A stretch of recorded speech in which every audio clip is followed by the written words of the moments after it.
What's going on, guys? Renegade here, driving my beloved 1987 Volvo 245 that I've done a bunch of work on. Now, if you're not already subscribed, if you haven't seen a bunch of the videos on my Volvo here, if you haven't, you want to catch up, there will be a link to the playlist above my head, as well as down in the description. But if you're not already subscribed, let me give you a little recap. I bought this car when I got my license back in 2005, very end of it. This car had been my parents' car. The exhaust ended up rusting away. It wasn't going to pass emission inspection here. They ended up buying another car. Ended up getting another exhaust for this car afterwards by weird chances. Anywho, I bought this car from them. I paid for it what they paid for it when they bought it. So it's 2-3 years beforehand. So I bought this car for $300. When I bought the car back in 2005, $300 to $500 was not a bad price for one of these cars. You were looking at a car that was much older. It wasn't the style, the body style, it wasn't the engine style, it wasn't anything. The car had fallen out of style with the general populace. Years later, the price has gone up. I've seen good examples of these cars go for a few $1,000s. I've seen them even go up to $10,000 for a good, not great, mind you, not like showroom quality, but a really good example of one of these cars has gone for $10,000 on eBay. Now, a coworker and I were talking about cars, and he asked me what one of these would be worth. And I told him what I just told you, that I've seen them go for anywhere between $3,000 and $10,000. He asked me how much I bought my car for. I told him. He said, "Wow, you made a lot of money."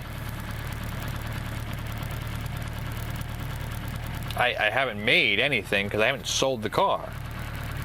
You only can say that you made money if you've actually pocketed that profit. As I have not, I haven't made that profit.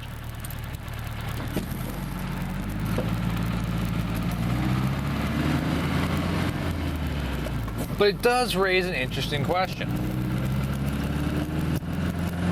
How much would my Volvo 245 actually be worth if I sold it?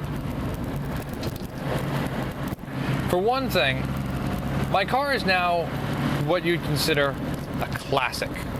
It's 35 years old. She's still running. She's a high mileage example, but it's still a well-running high mileage example.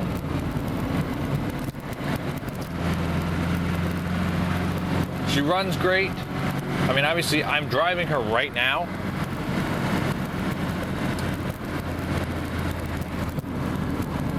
So could this car be sold to somebody who has an interest in classic cars?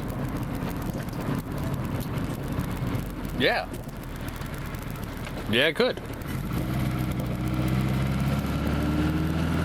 But here's an interesting other little point. I've customized this car. See, when I got the car, the original VIN number and everything says that the car is automatic.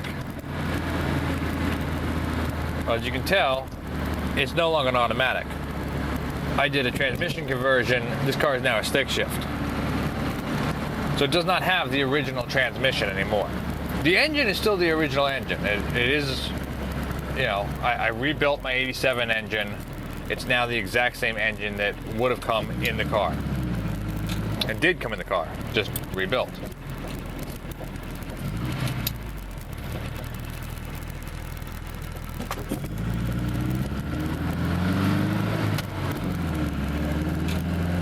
The engine's also been worked a little bit, you know. I've got a performance camshaft in there. The interior is no longer the stock interior. I have these custom denim, black and red denim seat covers that I made, which are the actual upholstery too. It's not like a seat cover that I put over the vinyl. This is the actual upholstery of the interior now. I've painted lots of the interior black. I painted the whole outside of the car black. So, would that, the custom work that I've done to this car, be a deterrent? Would it take off from the price value? Maybe. See, some people, they do care about that. Some people, if they're buying a classic car, they want it to be a classic car. They want it to be an example of that. You know, numbers matching, all the right specs. Yeah, if you listen to Ed Bolian from VinWiki talk about cars, he's going on about the specs and how many were made in this spec and everything like that, you know. That's a big seller for some people. Now I've taken away from that, as so much of it now has been customized. So for some people, that would be a deterrent. It would take off from the price tag. But at the same time, you're now dealing with a custom car. If you look at it and you add it all up, I've got some little things that you can tally. Got a long ram cold air intake. I've got an IPD street performance camshaft. I've got the IPD performance exhaust system.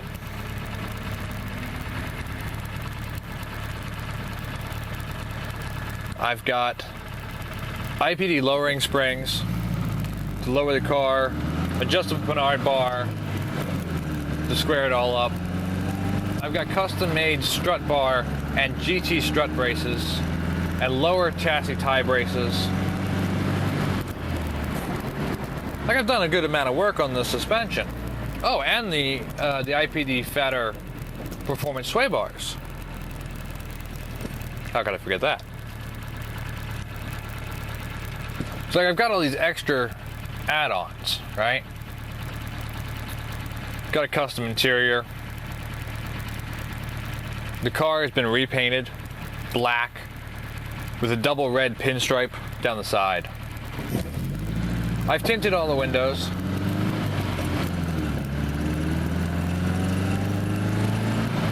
I've upgraded from the manual crank windows the car came with to power windows. I put in a remote start, keyless entry, security system combination.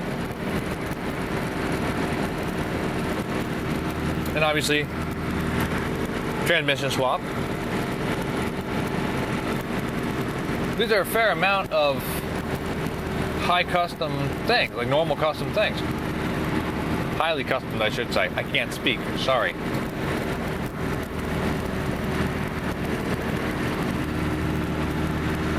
So if I were to sell this car to someone who cared about customization like that, would that get me a higher price tag? See, these are all the different ways that you have to think to answer the question of how much is your car worth? Because the answer ultimately does boil down to the car is worth as much as somebody is willing to pay for it. You know, I can, not to throw YouTubers under the bus, but I know a couple years ago, Supercar Blondie put out a video talking about this Mercedes and talking about how it was worth $1.2 million or something like that. I could have the number wrong. That's all fine and dandy, but if someone's not willing to pay that, that's just throwing a number at a wall, hoping it sticks. See, I could say my car is worth $3 million right now.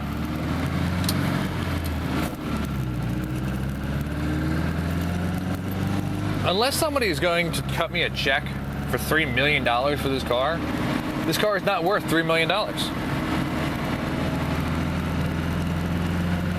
Even if I had the car appraised by a professional, and they went through everything and they came up with a number, that number means diddly poop unless somebody is willing to pay that number. We can estimate, though. We can tally up all the money that I've spent on this car, the $300 for it, the price for all the performance parts that are in it, even the cost and time for the fabric, the paint job.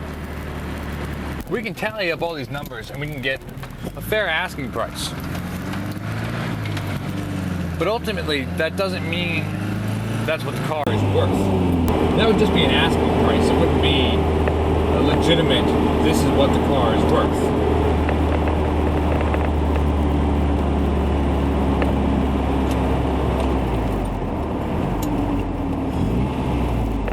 But here's my suggestion to you guys.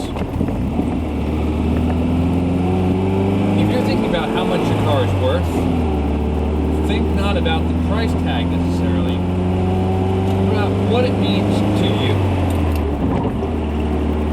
See, I did a build. If you all remember my intruder, but I did a custom build on with the intention of selling it as a custom motorcycle. I took the time to put in the parts that I knew would be the best choices for that. I didn't put a whole lot of money into it. I put what I needed to put into it for the build project.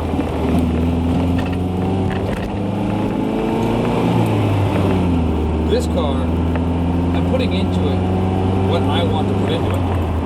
I'm not thinking about what the car will be worth, what the car is worth in a monetary point. I'm making the car exactly how I want it. That to me is the whole point of this car. It's about what I want. It's about what I like. I like this car. In fact, I love this car.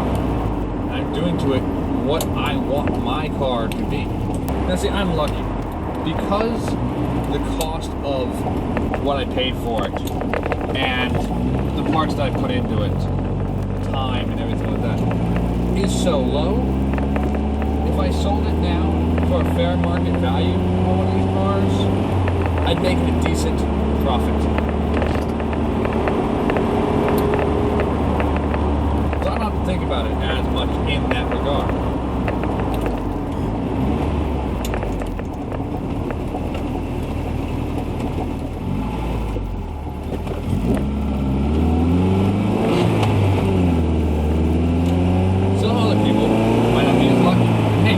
I probably won't be as lucky either if I buy another used car and do a build on it, which I hope to do. But what I suggest to you guys is if you're thinking about customizing a car, because that seems to be one of the big tickers for whether the car is worth much or not, whether or not it's been customized, whether or not it's been messed with. Some people will say molested. If you're thinking about customizing your car, weigh out why, in what way, and overall, what do you want from the car?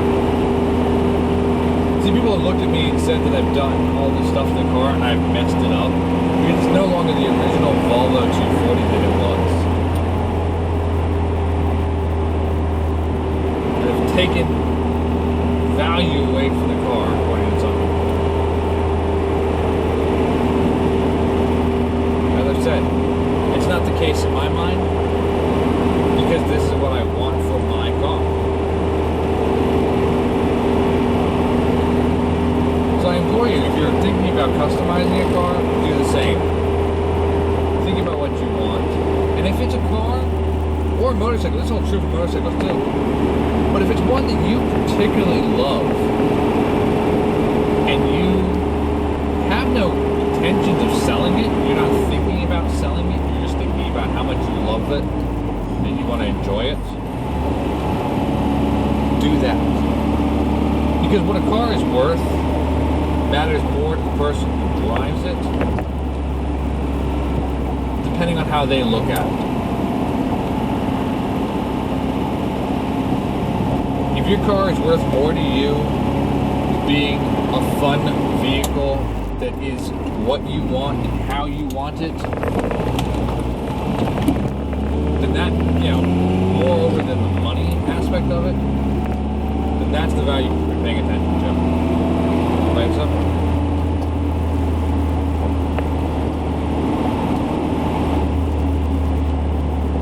So in essence, the answer to the question, how much is Lucille worth? The answer, friends, is priceless. Because I'm not selling her.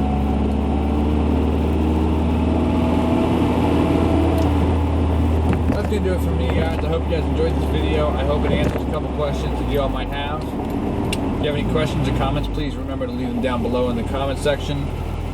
Please remember to like this video if you do like it, if you enjoyed it. And if you're not already subscribed, please remember to hit subscribe, hit the notification bell so you get notified when I upload a new video. And I'll be coming back to you guys real soon with another video.